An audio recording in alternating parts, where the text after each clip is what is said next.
भारतीय संस्कृति दुनिया की सबसे पुरानी संस्कृतियों में से एक है। यही वजह है कि भारतीय एक लंबे समय से कला, विज्ञान, तकनीकी और गणित के क्षेत्र में अपना योगदान देते रहे हैं। चाहे जीरो का आविष्कार हो या अणु की बातें, भारतीय वैज्ञानिक आज से कई हजार वर्ष पहले ही दुनिया को वो आधार प्रदान कर चुके थे जिस पर आधुनिक विज्ञान की शिला रखी गई। ईसा पूर्व से ही भारत में कई आविष्कार हो चुके थे जिन्हें कई सदियों बाद दुनिया ने भी माना। तो आइए आज जानते हैं ऐसे ही कुछ महान आविष्कारों के बारे में। पाई एक मैथमेटिकल कांस्टेंट है जिसका मान 3.1415 होता है। पाई सबसे महत्वपूर्ण गणितीय एवं भौतिक नियतांकों में से एक है। गणित के कई सवालों को हल करने के लिए विभिन्न जगहों पर इसका प्रयोग किया जाता है। आधुनिक युग में पाई का मान सबसे पहले 1706 में गणितज्ञ विलियम जोन्स ने सुझाया था। हालांकि भारत के सबसे पहले गणितज्ञ आर्यभट्ट ने 5वीं सदी में ही पाई के मान का सटीक अनुमान लगाया था। आर्यभट्ट के गणित के श्लोकों में पाई के अनुमान का जिक्र मिलता है। आर्यभट्टीय गणित पाद श्लोक 10 में उन्होंने इसका जिक्र किया है। चतुराधिकं शतमष्टगुणं द्वाषष्टिस् तथा सहस्राणाम आयुतद्वयस्य विष्कम्भस्यासन्नो वृत्तपरिणः, अर्थात 100 में 4 जोड़ें, 8 से गुणा करें और फिर 62,000 जोड़ें। इस नियम से 20,000 परिधि के एक वृत्त का व्यास पता लगाया जा सकता है। इसके अनुसार व्यास और परिधि का अनुपात 2πr डिवाइडेड बाई 2r यानी 3.1416 है, जो 5 महत्वपूर्ण आंकड़ों तक बिल्कुल सटीक है। Plastic surgery. आज के दौर में ऑपरेशन, प्लास्टिक सर्जरी और कॉस्मेटिक सर्जरी बहुत आम हो चले हैं। हालांकि इन्हें करवाने का खर्च बहुत अधिक है, लेकिन मॉडर्न तकनीकों के साथ यह बहुत आसान हो गए हैं। लेकिन सोचिए, आज से 2600 साल पहले जब दुनिया की बहुत सी संस्कृतियां सिर्फ अंगड़ाई ही ले रही थी, भारत के आचार्य सुश्रुत ने इसमें महारत हासिल कर ली थी। इससे जुड़ी एक किंवदंती के हिसाब से 2600 साल पहले कभी एक व्यक्ति बहुत बुरी तरह से घायल होकर आचार्य सुश्रुत के पास आया था। उसकी नाक पूरी तरह से फट चुकी थी। सुश्रुत ने उसको थोड़ी शराब पिलाई जिससे इस दर्द का एहसास कम हो, और गाल का कुछ मांस काटकर उसकी नाक पर लेपों के सहारे बांध दिया। कुछ ही दिनों में उसकी नाक और गाल दोनों ही स्थानों पर पहले जैसा मांस और चमड़ी आ गई। यह थी दुनिया की पहली प्लास्टिक सर्जरी। आचार्य सुश्रुत बहुत गहरे इंटरनल ऑपरेशन भी करते थे। उनके ग्रंथ सुश्रुत संहिता में उनके द्वारा की गई 300 सर्जरीज और 150 यंत्रों का भी जिक्र है। आयुर्वेद। दुनिया को दवाओं की पहली समझ भारतीयों ने ही दी। 300 से 200 ईसा पूर्व कुषाण राज्य के राजवैद्य चरक ने अपने ग्रंथ चरक संहिता में उन्होंने एक से एक प्राकृतिक दवाओं का जिक्र किया है। इनके अलावा चरक ने सोने, चांदी आदि को पिघलाकर उसके भस्म के प्रयोग के बारे में भी बताया। उस दौर में मौजूद ऐसी कोई बीमारी नहीं थी जिसका तोड़ चरक के पास नहीं था। उन्हें अपने इसी योगदान के लिए भारतीय चिकित्सा और दवाओं का पिता कहा जाता है। गणित। कहा जाता है कि पूरी दुनिया में भारतीय गणित के मामले में सबसे होशियार और तेज होते हैं। बहुत हद तक यह सही भी है। इसका श्रेय हमारे पूर्वजों को जाता है। शून्य का अंक पूरी दुनिया को भारतीयों ने ही दिया था। आर्यभट्ट और ब्रह्मगुप्त ने यह नंबर प्रणाली दी जिसका उपयोग पूरी दुनिया में तेजी से हुआ।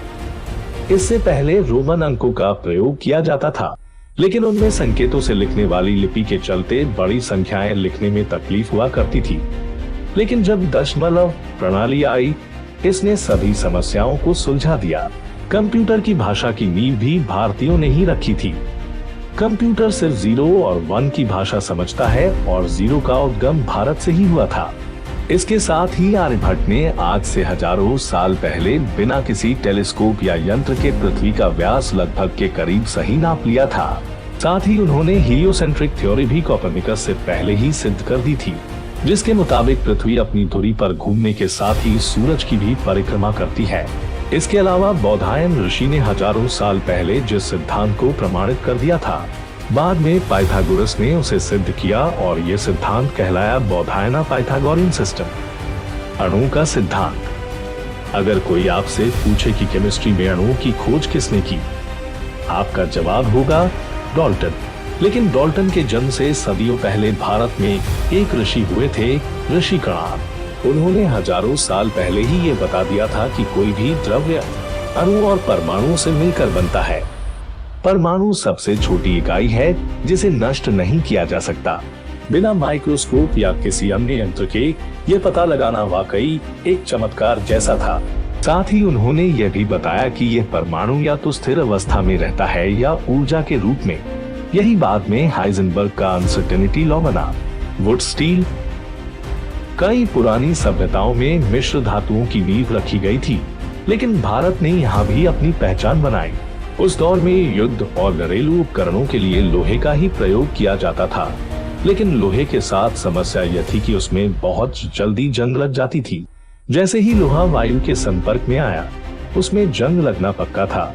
लेकिन भारतीयों ने दुनिया को ऐसा लोहा प्रदान किया जिसमें जंग लग ही नहीं सकती थी। इसे बनाने का तरीका ही इसका मुख्य प्लस पॉइंट था। कार्बन धातु के साथ लोहे को गलाने से वो जंग निरोधक हो जाता है। ये पद्धति भारत ने ही पूरी दुनिया को दी।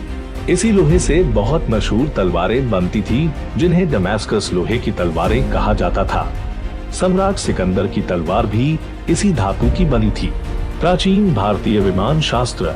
आज हमें पढ़ाया जाता है कि आधुनिक विमान की शुरुआत राइट्स ब्रदर ने 1903 में की थी, मगर भारत में उनसे भी पहले भारतीय व्यक्ति ने 1895 में विमान की रचना की और उसका सफल पूर्वक लॉन्च किया था। उस व्यक्ति का नाम था शिवकर बापूजी तलपदे। उन्होंने ये रचना महर्षि भारद्वाज के ग्रंथ विमान शास्त्र का अभ्यास करके की थी। इसका मतलब हजारों लाखों सालों पहले हमारे भारत में विमान उड़ते थे। विमानों का उल्लेख हमें हमारे ग्रंथों में कई जगह पर मिलते हैं। इस विमान शास्त्र ग्रंथ की रचना महर्षि भारद्वाज ने की थी।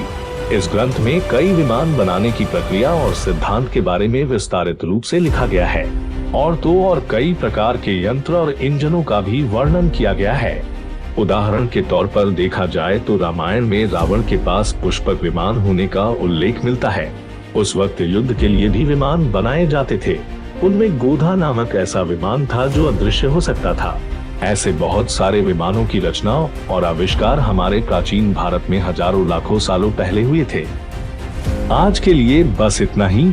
मुझे उम्मीद है कि यह वीडियो आपके लिए उपयोगी होगी।